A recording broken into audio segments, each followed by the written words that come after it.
Well, we're going to take a look at some really big psychology concepts in this video.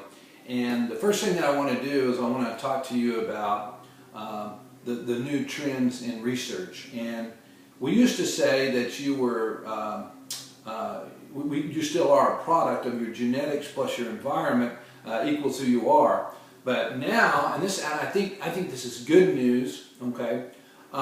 What we're finding is we're finding that when we look at genetics, okay, we're finding out that it's definitely not, it's certainly not like a percentage like a 50-50.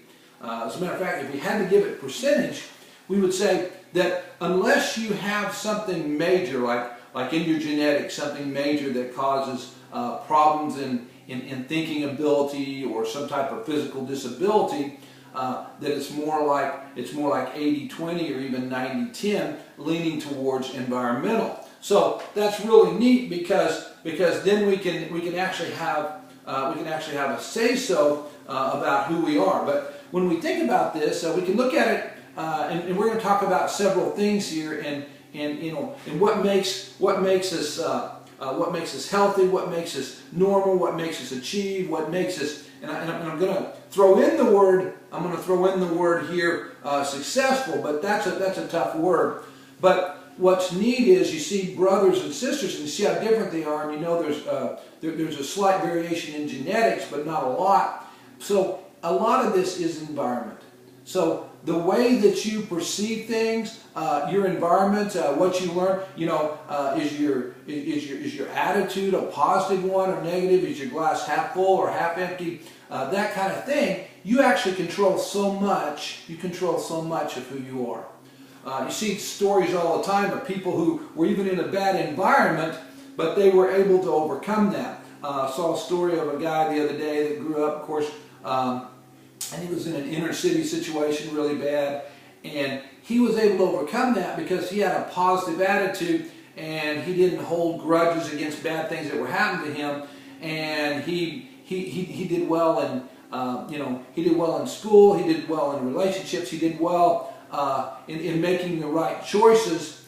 And now that he's a grown adult, he was looking back, and it was kind of interesting because he was talking to his mom in this interview, and the mom never gave him, and this is fascinating psychology study, the mom said, I never gave you any, I never showed you much love and affection when you were growing up.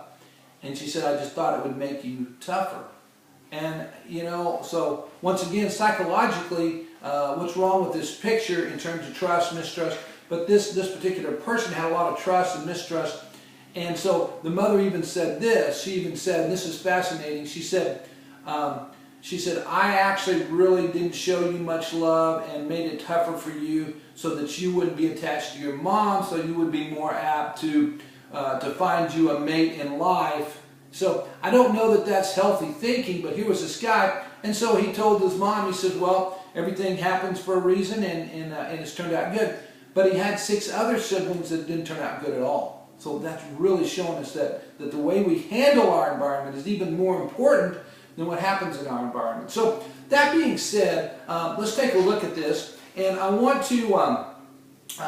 These are areas that we look at for resilience. These are areas we look at for being stable. This is areas where we look at in terms of life, growth span, development, and we look at childhood, adulthood, okay, that type of thing. So first of all, when we look at an individual, okay, all right, here's what we look at, and this will make more sense as we go. First of all, we look for good intellectual functioning, okay, and then we say, are they appealing, sociable, easygoing disposition? We look at their self-confidence. We see that they have high self-esteem. We look at their talents to make sure that they feel like they have some talents. And then it's kind of interesting, our text also says we look at their faith. So when we say faith, this is it could be in a lot of things, okay? But we look at their faith because the faith gives them hope.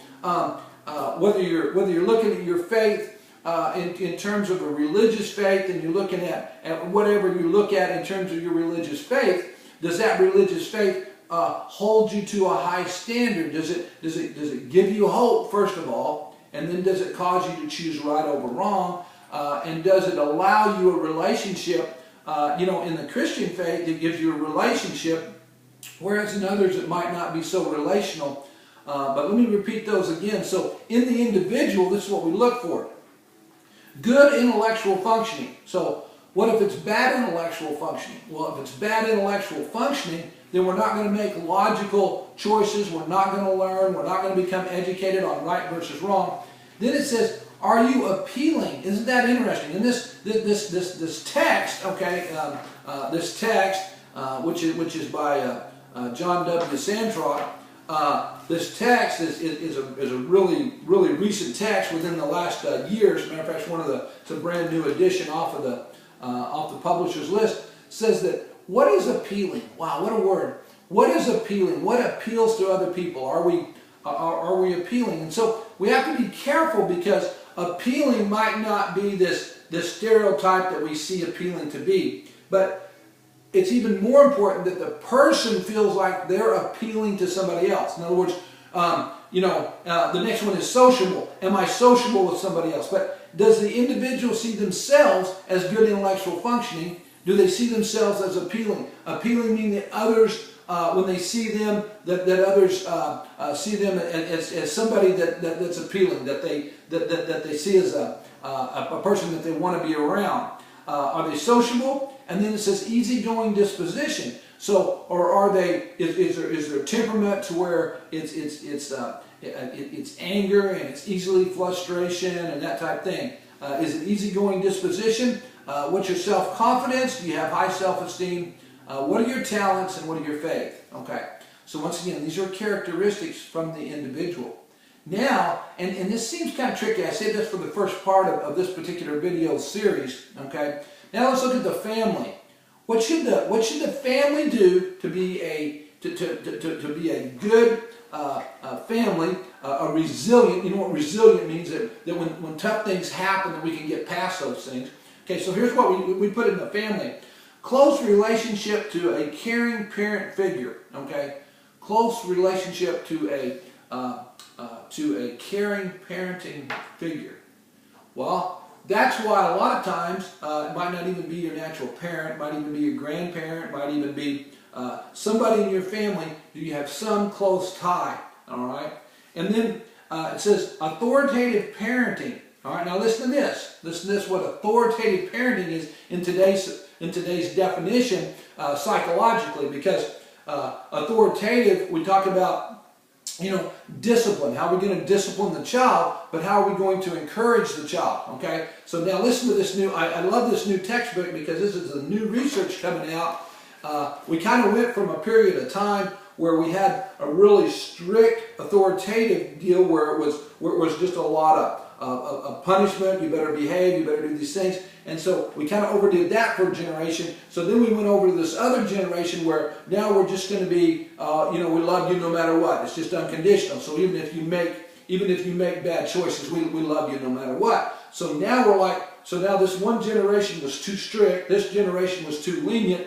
Now we're finding out we've got to have something in the middle. So listen to this. So it says authoritative parenting, which means warmth, structure, and high expectations. Okay, warmth meaning caring. Okay, structure meaning that they know what's right and they know what's wrong.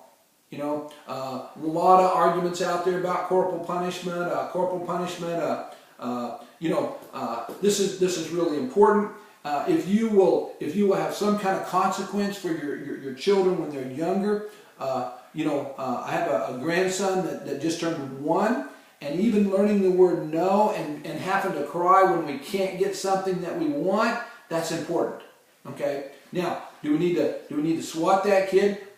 Probably not at that point. Okay. All right. But there is a point where we become 2 or 3 where we need to have some type of interaction that says that's not good. Now, once again, corporal punishment definitely has taken a bad rap because people have gotten carried away, and sometimes it might even become abuse. but we have to have a consequence that says this is good and this is bad.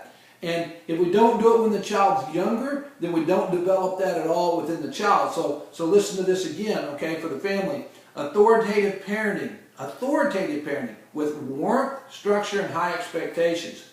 All right, and then we have connections to extended supportive family networks. All right, so the family has to have a close relationship to one or more parenting figures, and then it has to be authoritative parenting. It has to have warmth and structure and high expectations, and then we have to have connections to some kind of support areas. That child can't just be raised just by that family. The support might be the neighborhood. It might be a church. It might even be Boy Scouts or Girl Scouts, or it might even be something. Might be that they might, school is definitely a supportive group. So we have to have a positive. It has to have connections to extended supportive family networks. So it's got to be supportive in that area. Now, with that, let's talk about the third category here is extra familial context. Okay, so outside the family. All right. So in order to be a well-functioning individual, they must bond to caring adults outside the family. Caring adults outside the family. They also must have connections to positive organizations, and then it says attending effective schools. So school is critical, whether it's homeschool, whether it's a public school, whether it's a private school, that has a big thing. And it doesn't say that it has to be perfect all the time, but it does say that attending effective schools is a big part of it. So what do we do? As we were talking about this, we talked about what makes the individual a healthy, successful individual, what makes a family a healthy family, and then what about the extra familial, the outside of the family context. Now, what's the deal with talking about this? Okay, because the reason we spent almost a whole video, we got a few more minutes here, but the reason why we spent almost a whole video on this is because the individual, the family, and the outside the family context is not just for children or teenagers, okay, but it also extends into adulthood. So as a family, we teach our children, even when they're younger, what we need to do as an individual, how we need to support them as a family, and how they need to be connected to community. But then, as they get to be, even in elementary, we continue to look what's the individual, what's the family, and what's outside of the family, what's the community. And then, as they get to be a teenager, we say, okay, what's the individual, what's the family, what's the community, all right? And then, as they get to be an adult and they get out on their own, then they've got to look at, hopefully they've been taught. And maybe you're one of these people like, wow, man, I have no community. I have no, my family's not just right. I don't feel like I'm right as an individual. So this is where we go back. And this is a big part of the research, okay? What do we need to do as an individual? Well, we talked about that, okay? All right, what do we need to do as a family? What do we need to do as a community? But then you have to search that out, and you have to have, in order to have a psychological, well-functioning, resilient behavior, which means it can get past tough things. You have to have characteristics as an individual, and then you have to have characteristics as a family, and then you have to have characteristics as community. So really, it sounds like a simple thing, but in psychology, this is critical. So you have to look at this. This is for children, this is for adolescents, this is for teens, and this is for adults. And it's even for older adults. As they get older, they still have to have individual, family, and community. So we've spent a long time on this video, but really critical. And so go back and rewatch this and assess where you're at in those also, and where you can be for yourself, for your family, and for the community that you're involved with. See you on the next video.